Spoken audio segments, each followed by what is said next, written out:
5. El Gran Inquisidor.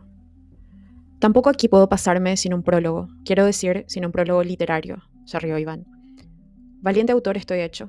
Verás, la acción transcurre en el siglo XVI y en esa época, aunque eso tú ya debes saberlo de la escuela, era costumbre que intervinieran fuerzas sobrenaturales en las obras poéticas. Y no hablo ya de Dante. En Francia, los amanuenses de los tribunales, así como los monjes en los monasterios, daban verdaderas representaciones en las que sacaban a escena a la Virgen, a los ángeles, a los santos, a Jesucristo y al mismísimo Dios. Entonces había mucha ingenuidad en todo eso. En Nuestra Señora de París, de Víctor Hugo, en tiempos de Luis XI, con ocasión del nacimiento del Delfín de Francia, se le ofrece al público en la sala del ayuntamiento una representación edificante y gratuita con el título de Le Bon Jugement de la Très Sainte et Gracieuse Vierge Marie, en la que la propia Virgen aparece en persona y pronuncia su Bon Jugement. Entre nosotros, en Moscú, antes de Pedro, también se ofrecían de vez en cuando obras cuasi dramáticas de ese tenor, en particular del Antiguo Testamento. Pero, aparte de las representaciones dramáticas, en esos tiempos circulaban por todo el mundo numerosos relatos y baladas en los que intervenían, según las necesidades, santos, ángeles y todas las fuerzas celestiales. En nuestros monasterios se dedicaban igualmente a traducir, copiar e incluso componer poemas de esa clase ya en tiempos de los tártaros. Hay, por ejemplo, un breve poema monástico, naturalmente traducido del griego, Recorrido de la Virgen por los tormentos del infierno, con unos cuadros de un atrevimiento comparable a los de Dante. La Madre de Dios visita el infierno y el arcángel Miguel la guía por los tormentos. Ella se ve a los pecadores y contempla sus padecimientos. Allí aparece, entre otras, una categoría interesantísima de pecadores en un lago ardiente, a quienes se hunden en ese lago, de modo que ya no pueden volver a la superficie. A esos Dios ya los olvida, expresión esta de extraordinaria fuerza y profundidad. Pues bien, la Madre de Dios, conmovida y llorosa, se postra ante el trono divino y solicita el perdón para todos cuantos están en el infierno, para todos a los que han visto allá, sin distinciones. Su conversación con Dios es de un interés colosal. Suplica, no ceja, y cuando Dios le señala las manos y pies de su hijo, atravesados por clavos, y le pregunta, ¿cómo voy a perdonar a sus verdugos? Ella ordena a todos los santos, a todos los mártires, a todos los ángeles y arcángeles, que caigan de rodillas junto a ella y que rueguen por el perdón de todos sin excepción. Finalmente, la Virgen obtiene de Dios una suspensión de los tormentos. Todos los años, desde el Viernes Santo hasta el día de Pentecostés y desde el infierno, los pecadores dan las gracias al Señor, proclamando, justo eres, Señor, y es justa tu sentencia. Pues mi poemita habría sido por el estilo de haber surgido en aquella época. Él aparece en escena. Es verdad que no dice nada en el poema, se limita a aparecer y pasar de largo. 15 siglos han transcurrido ya desde que prometió volver a su reino, desde que su profeta dejó escrito, vengo pronto. Pero de aquel día y de la hora nadie sabe, ni aun los ángeles que están en el cielo, ni el Hijo, sino el Padre. Como él mismo dijo cuando estaba en la tierra, no, como él mismo dijo cuando estaba en la tierra. No obstante, la humanidad lo espera con la misma fe de antaño y con el mismo afecto de antaño, o incluso con mayor fe, pues ya han pasado 15 siglos desde que cesaron las garantías que el hombre recibía del cielo. Confía en lo que el corazón te diga, no hay garantías de los cielos. Y solo quedaba la fe en lo que hubiera dicho el corazón. Es cierto que entonces abundaban los milagros. Había santos que obraban curaciones milagrosas. A algunos justos, según consta en los relatos de sus vidas, se les aparecía la mismísima reina de los cielos. Pero el diablo no duerme, y entre los hombres cundió la duda acerca de la autenticidad de tales milagros. Justamente entonces apareció en el norte, en Alemania, una nueva y terrible herejía. Una inmensa estrella, ardiendo como una estrella, es decir, la iglesia, cayó en las fuentes de las aguas, que fueron hechas amargas. Estas herejías, de manera blasfema, empezaron a negar los milagros, pero por eso mismo quienes se mantienen fieles creen con más fervor.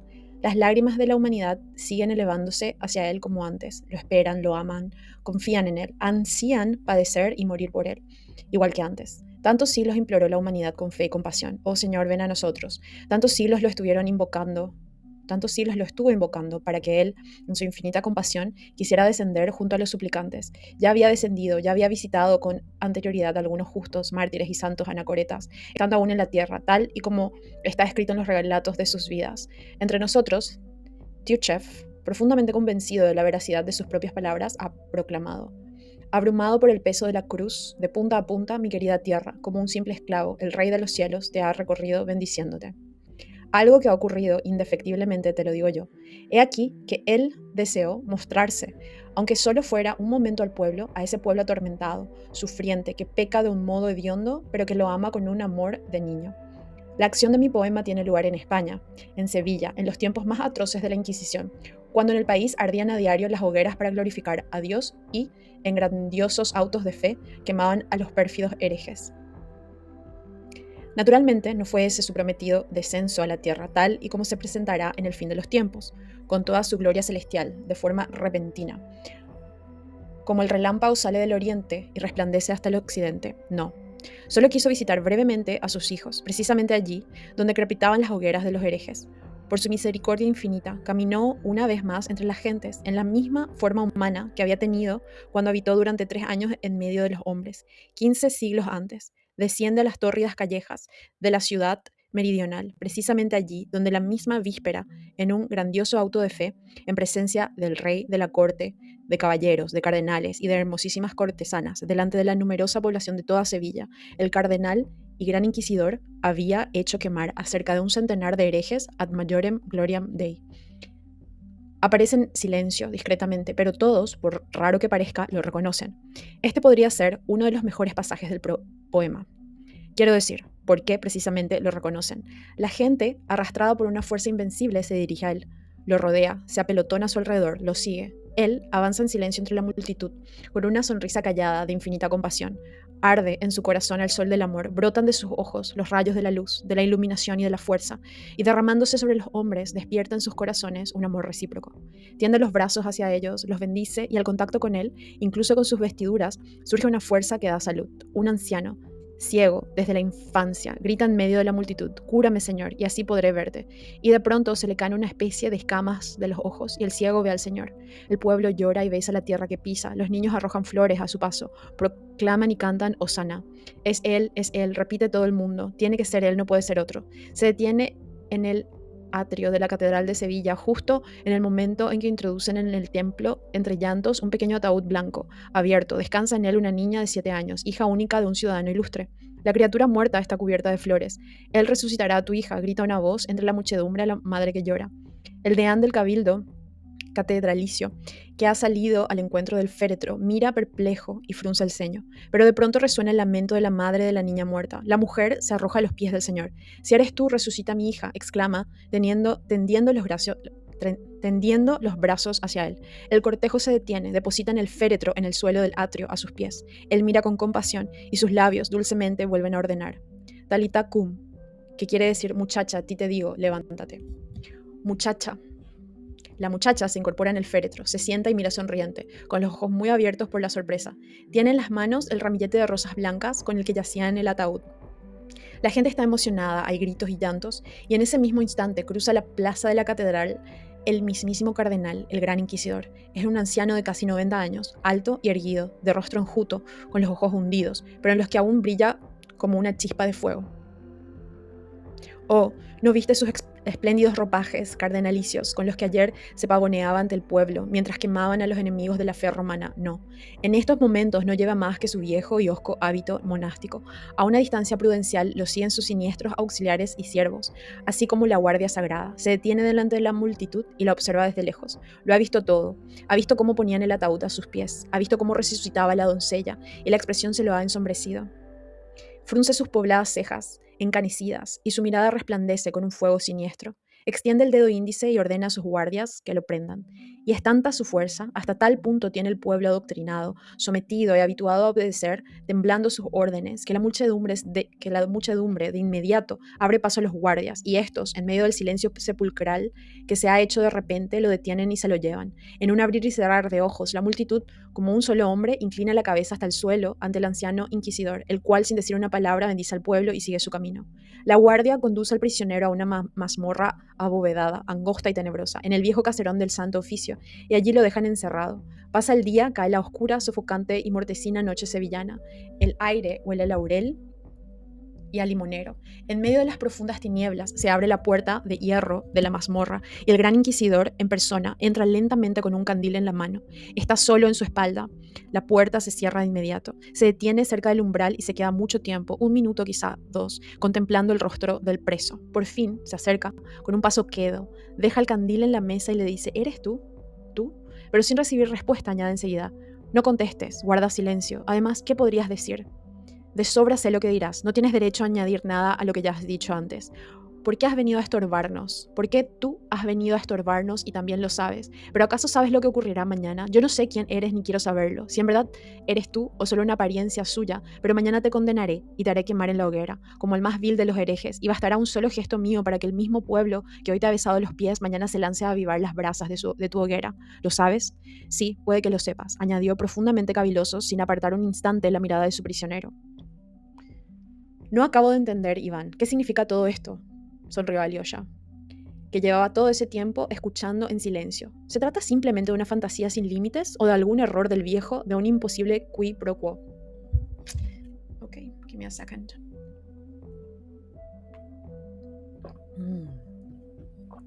Ok. Admite aunque sea esto último, se echó a reír Iván. Si es que el realismo contemporáneo te ha estragado el gusto y ya no puedes tolerar nada fantástico, ¿prefieres que sea un qui pro quo? Pues bien, pues muy bien, es verdad, volvió a reírse. El viejo tiene 90 años, hace ya tiempo que podía haber perdido el juicio, dándole vueltas a su idea. El prisionero, además, podía haberlo impresionado vivamente por su aspecto. Podía tratarse, en fin, de una alucinación, del delirio de un anciano de 90 años a las puertas de la muerte, excitado además por el auto de fe de la víspera, con sus 100 herejes quemados. Pero ¿qué más nos da a ti y a mí que sea un qui pro quo o una fantasía sin límites? La cuestión es que el viejo necesita explicarse, que por fin a sus 90 años se manifiesta y dice en voz alta todo lo que en 90 años ha callado. Y el prisionero también calla, se queda mirándolo sin decir una palabra. En efecto, así tiene que ser de todas. Iván se rió de nuevo. El viejo lo advierte de que no tiene derecho a añadir nada a lo que ya ha dicho antes. Si quieres, en eso consiste el rasgo fundamental del catolicismo romano, al menos a mi entender. Tú le has cedido todo al Papa, vienen a decirle. Así que ahora todo está en manos del Papa. Mejor no vengas a estorbar, al menos hasta la hora señalada. No solo hablan en ese sentido, sino que incluso escriben de esa manera, por lo menos es lo que hacen los jesuitas. Yo lo he leído en sus teólogos. ¿Tienes derecho acaso a revelarnos uno solo de los misterios del mundo del que has venido?, le pregunta a mi viejo y él mismo se responde. No, no tienes derecho a hacerlo. Para no añadir nada a lo que ya está dicho y para no privar a los hombres de su libertad, una libertad que tanto defendiste cuando habitaste entre nosotros. Todo cuanto anunciaras ahora por primera vez atentaría contra la libertad de la fe de los hombres, pues se presentaría como un milagro. En cambio, entonces, hace 1500 años, la libertad de su fe era lo más valioso para ti. Fuiste tú quien repitió entonces con frecuencia: quiero haceros libres. Pues bien, ya has visto a esos hombres libres, añade de pronto el viejo con una sonrisa reflexiva. Si todo esto nos ha salido muy caro, sí, todo esto nos ha salido muy caro, prosigue, mirándolo con severidad, pero al fin hemos terminado esta obra en tu nombre. 15 siglos de sufrimiento nos ha costado esa libertad, pero ahora el asunto está concluido y zanjado de una vez por todas. ¿No crees que está zanjado de una vez por todas? Me miras con un aire sumiso y no me concedes siquiera tu indignación. Pero debes saber que ahora, en nuestros días, estos hombres están más seguros que nunca de que son enteramente libres, y entre tanto ellos mismos nos han traído su libertad y la han depositado dócilmente a nuestros pies. Pero eso lo hemos hecho nosotros. ¿Es esta la libertad que deseabas? Tampoco ahora lo entiendo, le interrumpió Alyosha. ¿Acaso ironiza, se burla? De ningún modo. Precisamente está presentando como un mérito suyo y de los suyos el hecho de haber triunfado sobre la libertad, y todo con tal de hacer felices a los hombres, pues solo ahora se refiere, como es natural, a la Inquisición. Se ha hecho posible por primera vez pensar en la felicidad del hombre. Los hombres fueron creados con una naturaleza rebelde. ¿Pueden los rebeldes ser felices?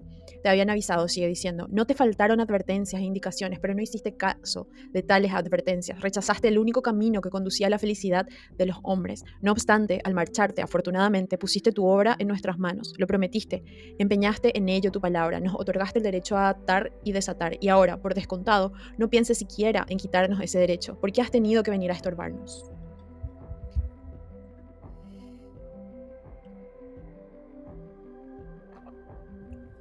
¿Qué quiere decir eso de que no le faltaron advertencias e indicaciones?, preguntó Alyosha. Precisamente eso es lo más importante de todo lo que al viejo le toca explicar.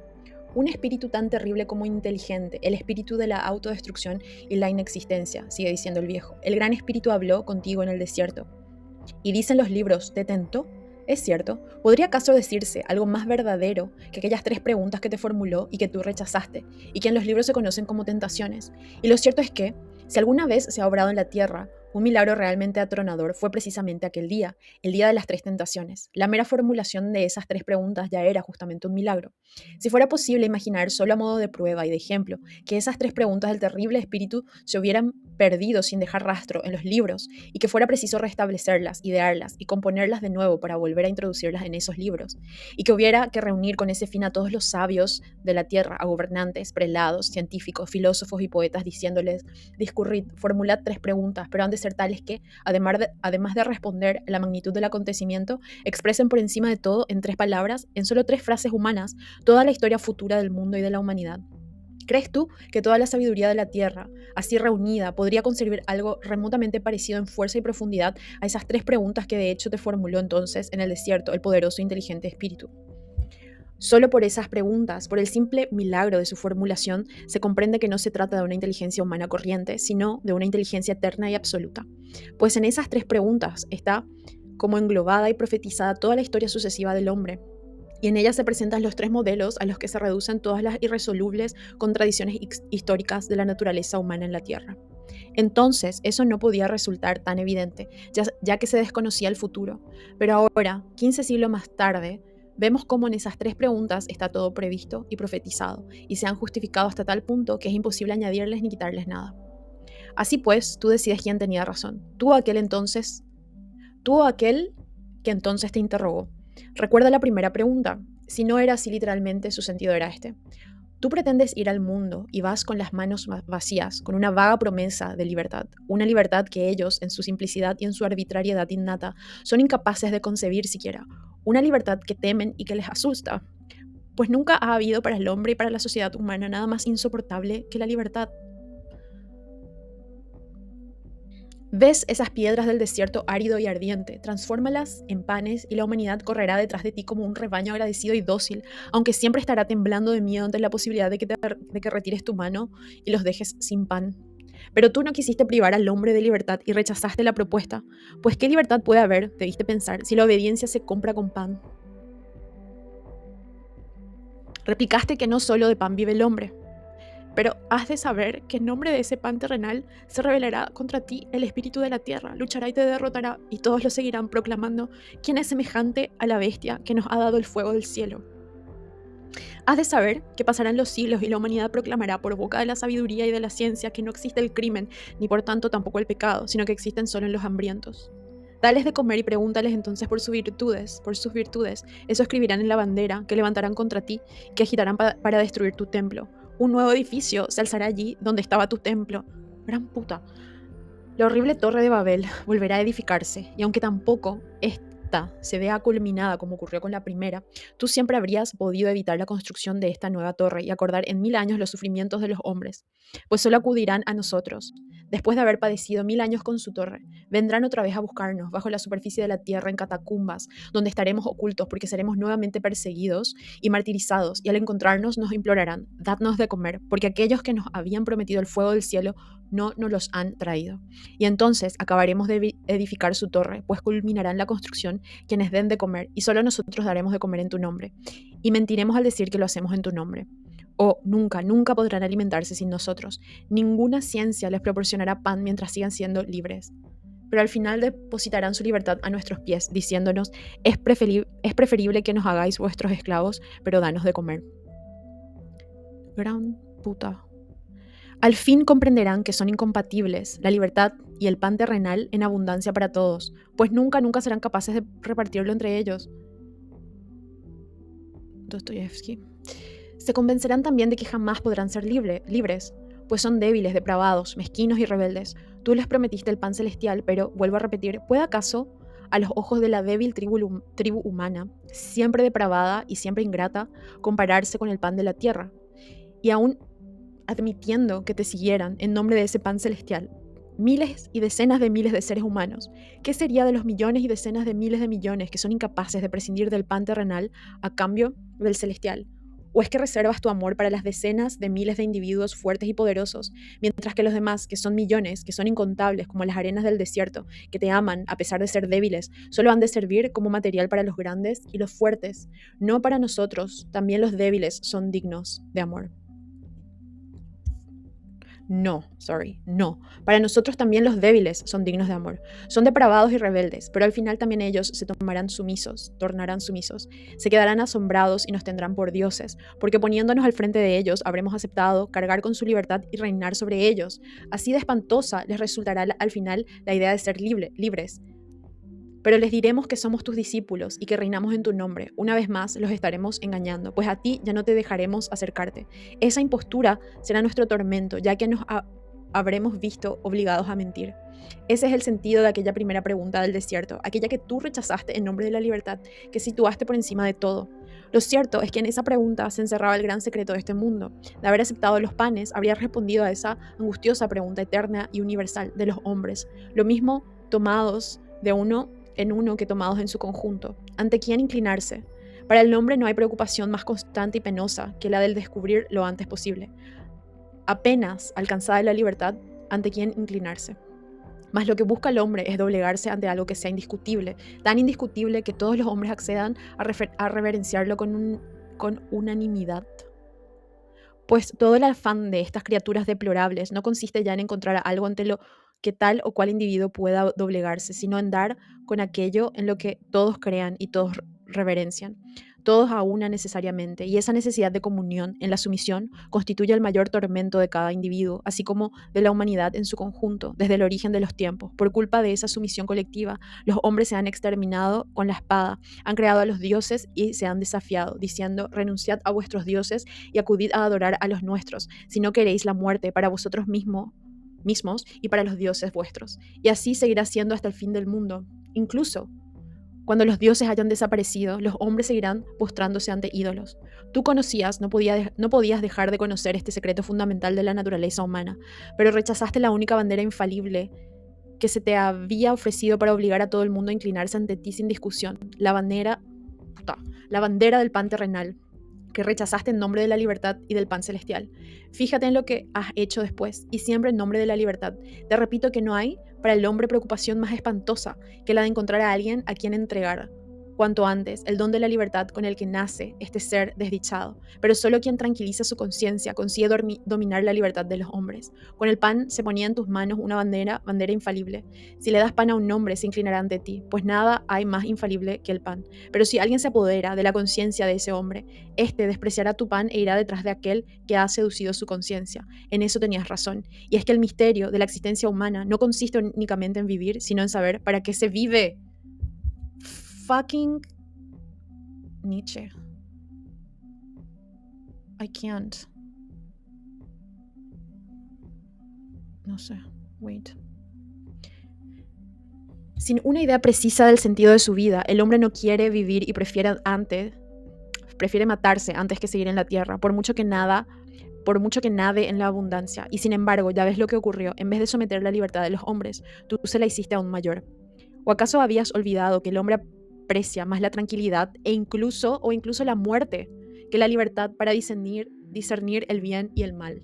No hay nada que seduzca más al hombre que el libre albedrío, pero tampoco hay nada que lo haga sufrir más. Pues bien, en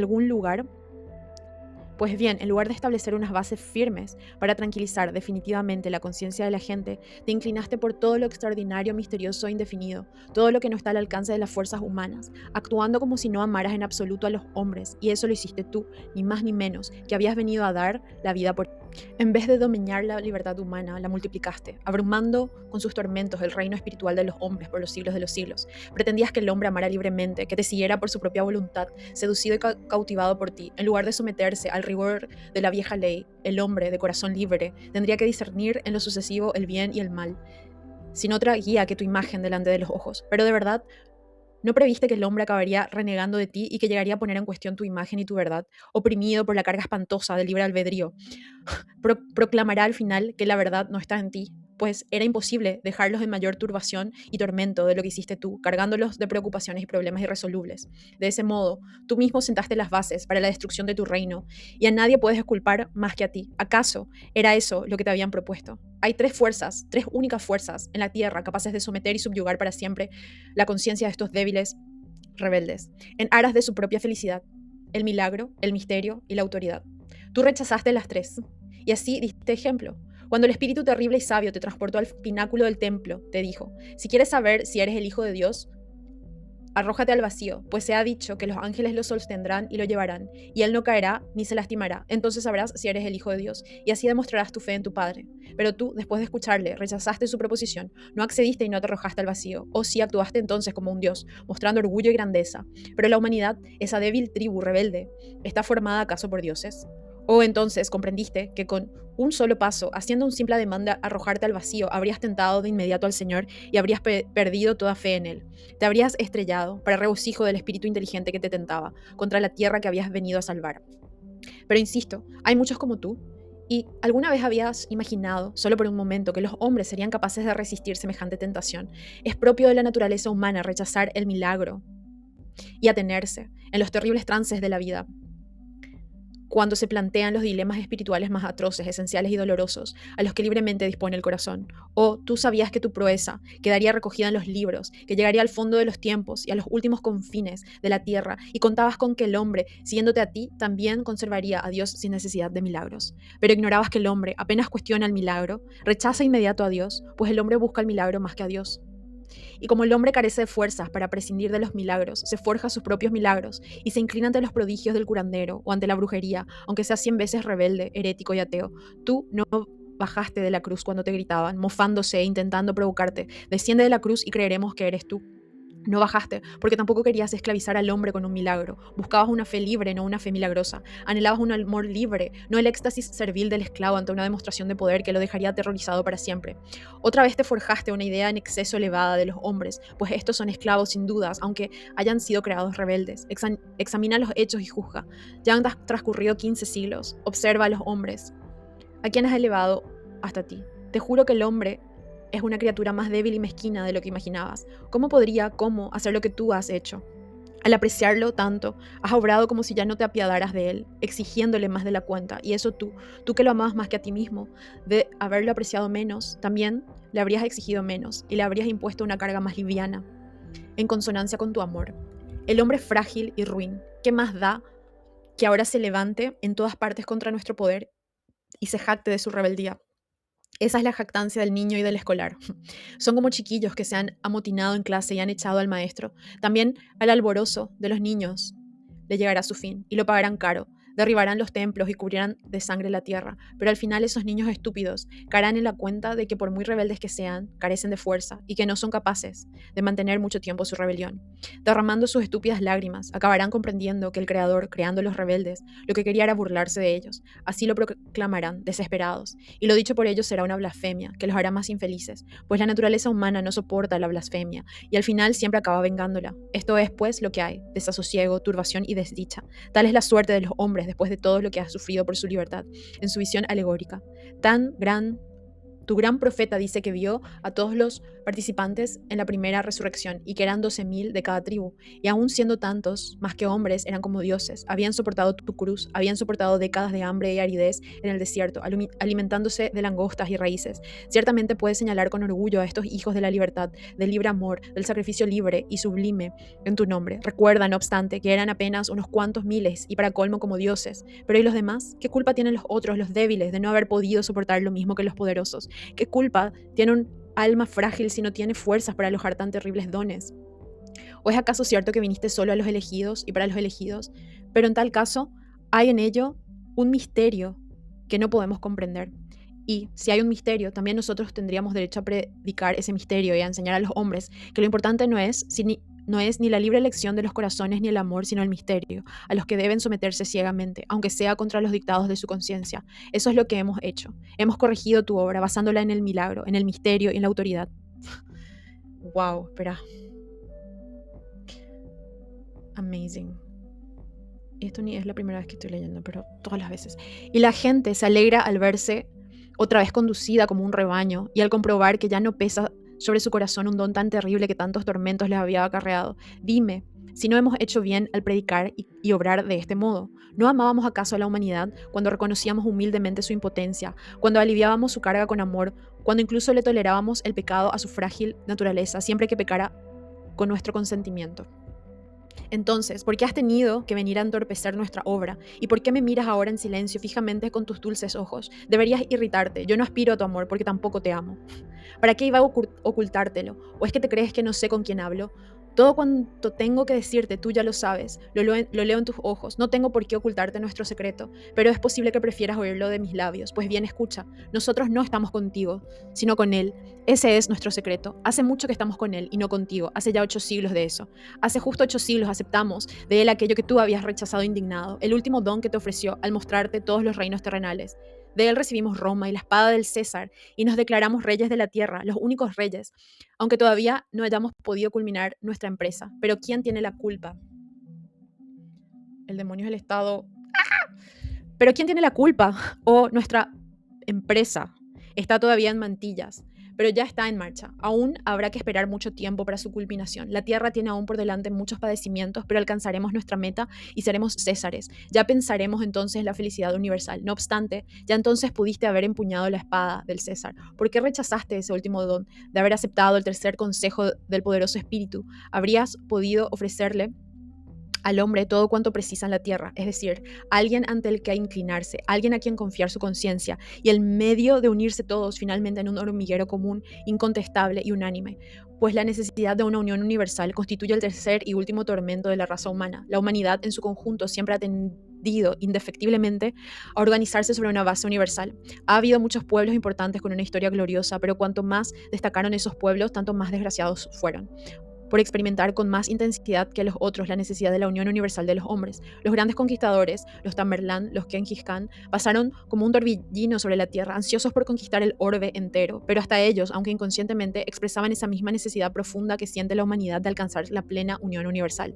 Si hubieras aceptado el mundo y la púrpura imperial, habrías fundado el reino universal y traído la paz al mundo entero. Pues ¿quién iba a señorear sobre los hombres mejor que aquellos que dominen las conciencias y que tengan el pan en sus manos? Nosotros empuñamos la espada del César y al empuñarla, naturalmente, renegamos de ti y nos unimos a él. O pasarán aún siglos enteros de excesos de libre pensamiento, de ciencia humana y de antropofagia, pues una vez que han empezado a levantarse nosotros su torre de Babel, los hombres acabarán en la antropofagia. Sin embargo, en ese momento, la bestia se arrastrará hasta nosotros y nos lamerá los pies, rociándolos con las lágrimas sangrientas de sus ojos, y cabalgaremos a la bestia, alzando nuestra copa, donde habremos grabado misterio. Entonces, y solo entonces, llegará para la gente el reino de la paz y la felicidad. Tú estás orgulloso de tus elegidos, pero solo cuentas con esos elegidos, mientras que nosotros traeremos el sosiego a todos los hombres. Y eso no es todo, aún habrá que ver cuántos de estos elegidos, de los fuertes destinados a figurar entre los elegidos, cansados finalmente de esperarte, han rendido y aún siguen rindiendo las fuerzas de su espíritu y el ardor de su corazón a otro campo, y acabarán alzando contra ti su libre bandera. Pero tú mismo has alzado esa bandera. En cambio, con nosotros todos serán felices y no habrá más rebeliones ni matanzas como las que gracias a tu libertad cunden por todas partes. O lo convenceremos de que solo serán realmente libres en el momento en que, poniendo su libertad en nuestras manos, se entreguen a nosotros. ¿Y qué? ¿Será verdad o estaremos mintiendo? Ellos verán que les decimos la verdad cuando recuerden los horrores de la servidumbre y la angustia que les había traído su libertad. La libertad, el libre pensamiento y la ciencia los conducirán a tal laberinto y los colocarán ante tales prodigios y misterios insondables que algunos de ellos, los indomables y feroces, se matarán a sí mismos. Otros, igualmente indomables pero débiles, se matarán entre ellos. Y el resto, el tercer grupo, el de los pusilánimes e infelices, se arrastrará a nuestros pies gritando: teníais razón. Tan solo vosotros estabais en posesión de su secreto. Ahora volvemos a vosotros. Salvadnos de nosotros mismos. Cada vez que reciban de nosotros el pan, verán naturalmente con toda claridad que nosotros les quitamos su pan, el pan que obtienen con sus manos, para luego distribuirlo entre ellos, sin realizar ningún milagro. Verán que no hemos convertido las piedras en pan, pero en verdad, más que del propio pan, se alegrarán de recibirlo de nuestras manos, porque recordarán perfectamente que antes, sin nosotros, los panes que habían obtenido se convertían en piedras en sus manos. En cambio, al volver con nosotros, las mismas piedras en sus manos se transforman en pan. Comprenderán muy bien lo que vale someterse para siempre. Y mientras no lo comprendan, los hombres serán infelices, pues puedes decirme quién ha contribuido más que nadie a esa incomprensión, quién ha dividido el rebaño y lo ha dispersado por caminos ignotos, pero el rebaño volverá a reunirse y volverá a someterse, y esta vez para siempre. Entonces les daremos una felicidad tranquila y serena, una felicidad de seres débiles, como son ellos. Y al final los convenceremos de que no deben enorgullecerse, pues tú al ensalzarlos, los enseñaste a ser orgullosos. Les demostraremos que son débiles, que son solo unos niños dignos de lástima y al mismo tiempo que no hay felicidad más dulce que la de los niños. Se mostrarán tímidos, empezarán a mirarnos y a apretarse, muertos de miedo contra nosotros, como los polluelos contra la gallina clueca. Sentirán una mezcla de asombro y de espanto ante nosotros y se enorgullecerán de nuestro poder y nuestra inteligencia, que nos han permitido someter a un rebaño tan inquieto, integrado por miles de millones de ejemplares. Temblarán impotentes ante nuestra cólera, intimidados, los ojos se les llenarán de lágrimas, como si fueran mujeres y niños, pero con la misma facilidad bastará una señal nuestra para que pasen al contento y a la risa, a la clara alegría y a la feliz cancioncilla infantil. Sí, los obligaremos a trabajar, pero en los ratos de descanso les tendremos organizada la vida como un juego infantil, con cantos infantiles, a coro, con bailes inocentes. Es más, les daremos permiso para pecar, sabiendo que son débiles e impotentes, y nos querrán como niños por dejarles que pequen. Les diremos que todo pecado será redimido, siempre y cuando se cometa con nuestro consentimiento. Si consentimos que pequen es porque los amamos, y nosotros cargaremos qué remedio con el castigo correspondiente. Cargaremos con el castigo, y a cambio ellos nos adorarán como benefactores por haber asumido sus pecados a los ojos de Dios. Ya nunca tendrán secretos para nosotros. Les permitiremos o les prohibiremos vivir con sus mujeres y sus amantes, tener o no tener hijos, según su grado de obediencia, y se someterán con dicha y alegría. Nos confiarán los más desgarradores secretos de su conciencia. Todo lo pondrán en nuestras manos y nosotros les daremos la solución. Ellos aceptarán nuestras decisiones de buen grado, sabiéndose libres de la enorme preocupación y los terribles sufrimientos que ahora les supone elegir libremente y por su cuenta. Y habrá millones de personas felices, todas serán felices, salvo un centenar de miles de dirigentes. Pues solo nosotros, los despotarios del secreto, solo nosotros seremos desdichados. Habrá miles de millones de criaturas felices y 100.000 mártires abrumados por la maldición del discernimiento del bien y el mal. Aquellos morirán en silencio, se apagarán dulcemente bendiciendo tu nombre, y más allá de la tumba tan solo encontrarán la muerte. Pero nosotros guardaremos el secreto, y pensando en su felicidad, los encandilaremos con el premio celestial y eterno. Pues aún suponiendo que hubiera algo en el otro mundo, no sería desde luego para esa gente. Dicen y profetizan que volverás para vencer de nuevo, rodeado por tus arrogantes y fuertes elegidos. Nosotros les diremos a los hombres que esos solo se han salvado a sí mismos, en tanto que nosotros hemos salvado a todos. Dicen que la ramera que está sentada sobre la bestia y sostiene en sus manos el misterio será cubierta de oprobio, que los débiles volverán a rebelarse y desgarrarán la púrpura que la cubre, dejando al desnudo su abominable cuerpo. Pero entonces me alzaré y te mostraré los miles de millones de criaturas dichosas que no conocen el pecado, y nosotros, los que hemos cargado con sus pecados pensando en su felicidad, nos plantearemos ante ti diciendo: júzganos, si puedes y te atreves. Has de saber que no te temo. Has de saber que yo también he estado en el desierto, que yo también me he alimentado de langostas y de raíces, que yo también he bendecido la libertad con la que tú bendijiste a los hombres, que yo también estaba preparado para formar parte del número de tus elegidos, del número de los poderosos y fuertes, que ardían deseos de completar el número. Pero abrí los ojos y no quise ponerme al servicio de esa locura. Volví mis pasos y me sumé al grupo de los que han corregido tu obra. Me alejé de los orgullosos y me uní a los humildes para hacer su felicidad. Esto que te digo ha de cumplirse y se edificará nuestro reino. Te lo repito, mañana mismo verás cómo ese obediente rebaño, a un gesto mío, se precipita a avivar las brasas ardientes de tu hoguera, donde te quemaré por haber venido a estorbarnos. Pues nadie se ha merecido nuestra hoguera más que tú. Mañana te quemaré, Dixie. Iván se detuvo, hablaba con entusiasmo y se había ido acalorando. Al terminar, sonrió inesperadamente. Alyosha, que había estado escuchando en silencio al final, ya era presa de una agitación extraordinaria y a punto estuvo varias veces de interrumpir el discurso de su hermano. Al parecer, no obstante, logró contenerse, hasta que acabó estallando, como si saltara en su asiento. «Pero, esto es absurdo», exclamó, ruborizándose. «Tu poema es una alabanza a Jesús y no una blasfemia, como pretendías. ¿Y quién va a creer lo que dices de la libertad? Como si hubiera que entenderla así. No es ese el concepto que tiene la Iglesia Ortodoxa. Eso es Roma, y ni siquiera toda Roma, no es verdad. Es lo peor del catolicismo, son los inquisidores, los jesuitas. Además, no hay personaje más fantástico que tu inquisidor. ¿Qué es eso de que carga con los pecados de los hombres? ¿Quiénes son esos portadores del misterio que asumen no sé qué maldición por la felicidad de los hombres?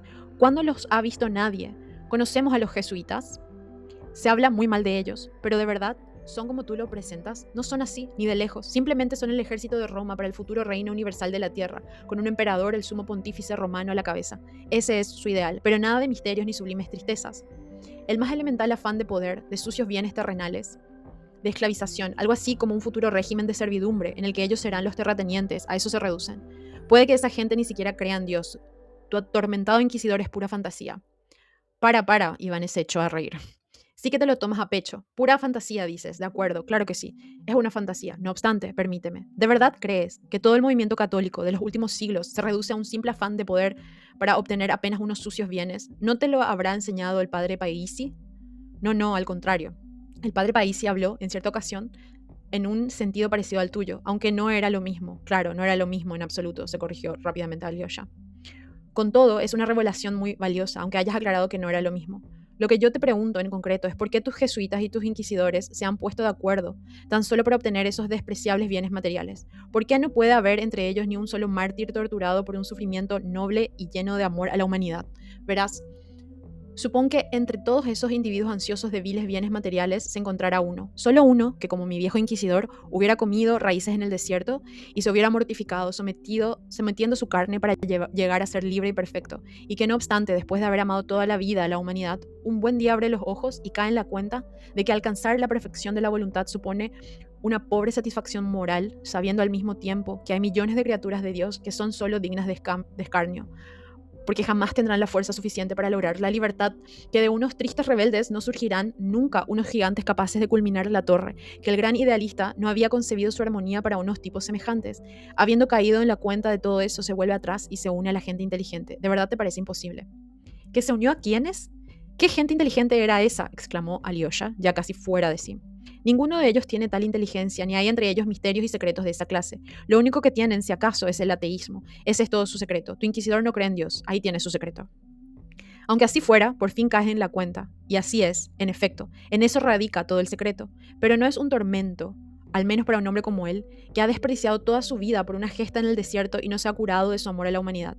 En el ocaso de sus días, ve claramente que solo los consejos del terrible y poderoso espíritu habrían podido hacer algo más llevadera la existencia de los rebeldes impotentes.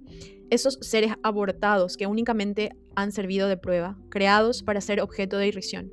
Convencido de eso, comprende que es preciso seguir las indicaciones del espíritu inteligente, del terrible espíritu, de la muerte y la destrucción, y admitir para ello la mentira y el engaño, y llevar a los hombres de manera consciente a la muerte y a la destrucción, teniéndolos además engañados todo el camino para que no sepan a dónde los llevan, de modo que al menos a lo largo del trayecto de esos pobres ciegos se crean felices. Date cuenta de que el engaño se hace en nombre de aquel en cuyo ideal había creído el anciano toda su vida con tanto fervor. ¿No te parece una desgracia? Y, si al frente de todo ese ejército, sediento de poder para alcanzar unos mezquinos bienes, hay un solo hombre como ese, uno solo, ¿no es eso suficiente para que haya una tragedia?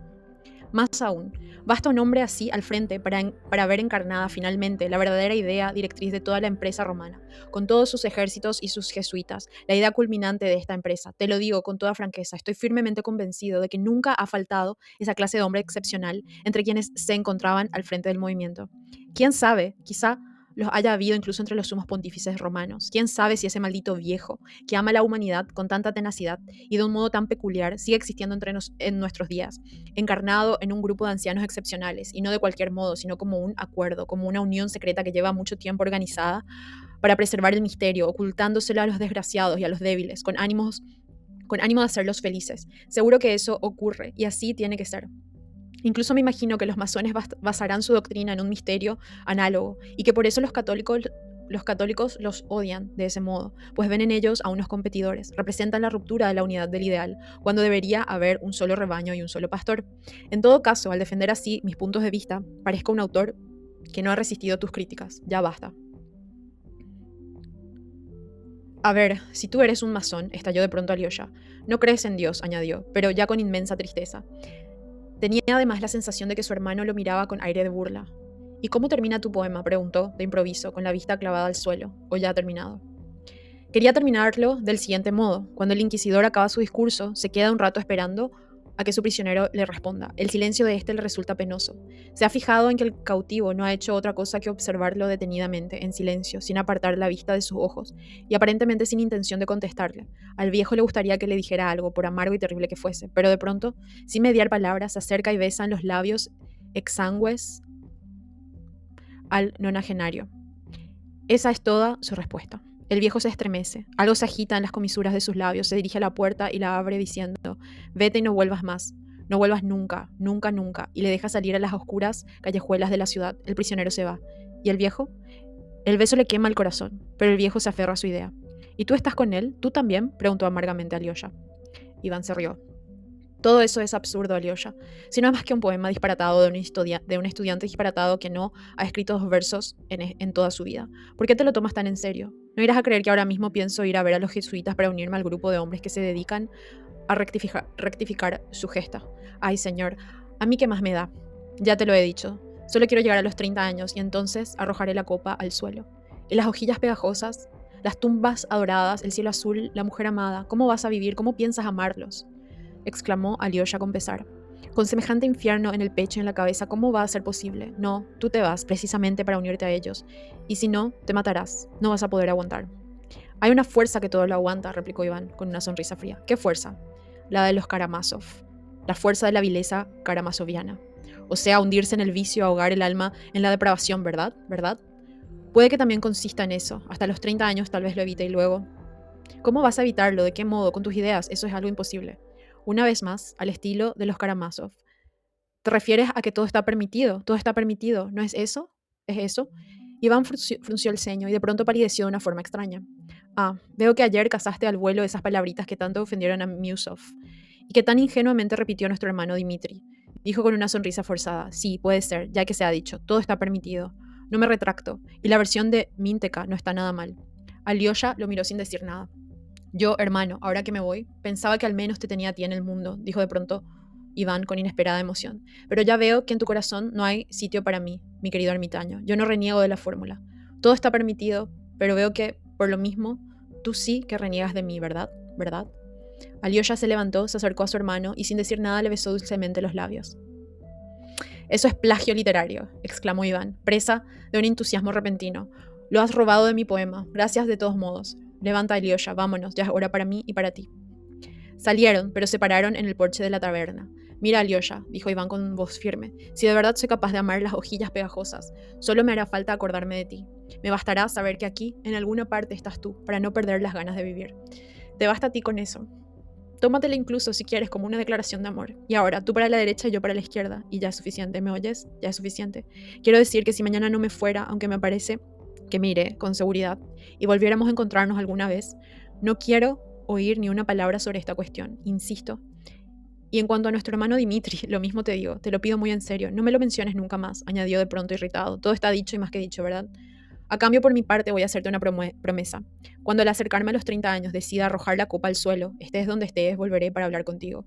Aunque tenga que venir de América, ya lo sabes. Vendré expresamente a eso. Será muy interesante verte al cabo de los años. ¿Cómo serás entonces? Ya ves que te hago una promesa muy solemne. De hecho, es posible que nos estemos despidiendo hasta dentro de 7 años, de 10. Bueno, ve ahora con tu pater Seraphicus, que está a punto de morir. Si muere en tu ausencia, aún puede que te enfades conmigo por haberte entretenido. Adiós, dame otro beso así y márchate. Iván, de pronto, se dio la vuelta y echó a andar, sin mirar atrás. Fue algo parecido a lo de la víspera, cuando Alyosha lo dejó su hermano Dmitri, aunque en circunstancias distintas, muy distintas. Una singular observación cruzó como una flecha por el pensamiento de Alyosha, triste y afligido en ese momento. Se quedó esperando unos instantes, viendo a su hermano alejarse. Por alguna razón, advirtió de pronto que Iván iba como balanceándose y que, visto por detrás, su hombro derecho parecía más bajo que el izquierdo. Era la primera vez que se daba cuenta, pero de buenas a primeras también Alyosha se dio la vuelta y se dirigió a toda prisa al monasterio.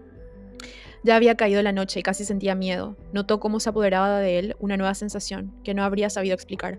Como el día anterior, se había levantado el viento, y una vez que hubo entrado en el bosquecillo del aceterio, los pinos centenarios empezaron a susurrar lúgubremente a su alrededor. A punto estuvo de echar a correr. Pater Seraphicus. ¿De dónde habrá sacado ese nombre?, pensó por un momento. Iván, pobre Iván, ¿cuándo volveré a verte? Aquí está el asceterio, señor. Sí, es él, el Pater Seraphicus. Él me salvará, de él y para siempre. Después, en repetidas ocasiones a lo largo de su vida, pensaría con asombro en cómo había podido, después de separarse de Iván, olvidarse por completo de su hermano Dmitri, habiendo decidido aquella misma mañana, apenas unas horas antes, ir a buscarlo sin falta y no cejar hasta dar con él, aunque tuviera que pasar la noche fuera del monasterio.